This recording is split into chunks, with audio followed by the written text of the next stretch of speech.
Today's episode is, why is the Rubik's Cube so addictive?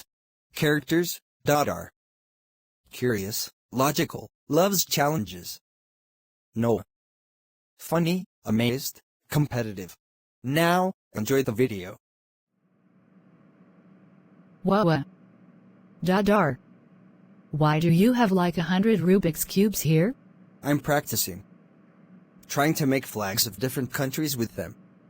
Look, this one is Iran, Netherlands, USA, Saudi Arabia, Brazil, Argentina, North Korea, China, Japan.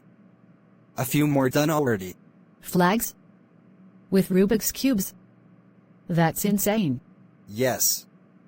It's tricky. But also fun. I can barely solve one side, and you're making countries? Every time I try to fix one color, the others go all crazy.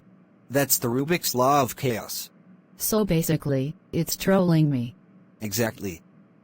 But that's also what makes it addictive. I'm already addicted. In a painful way. Here's the thing, it's not random. There are patterns called algorithms. Algorithms? Like TikTok trends? Same word. Different meaning. There's step-by-step moves to solve the cube. So you're basically following instructions to make tiny flags? Exactly. It's like pixel art. But in 3D. When you solve a Rubik's Cube, your brain is doing crazy stuff. 1. Pattern recognition. 2. Memory. 3. Problem solving. So I'm learning. While suffering? Exactly. Pain plus progress equals addiction.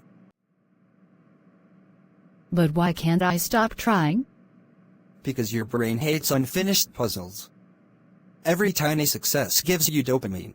Ah, my brain is tricking me again. Yes.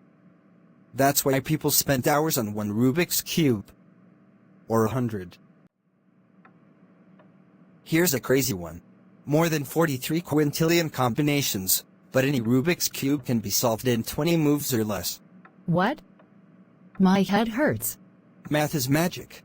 Okay. Maybe I should stick to flags. Step 1. Stop creative chaos. I'll try. Maybe.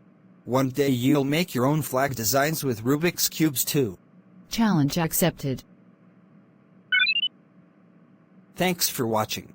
Hope you enjoyed the video. Goodbye!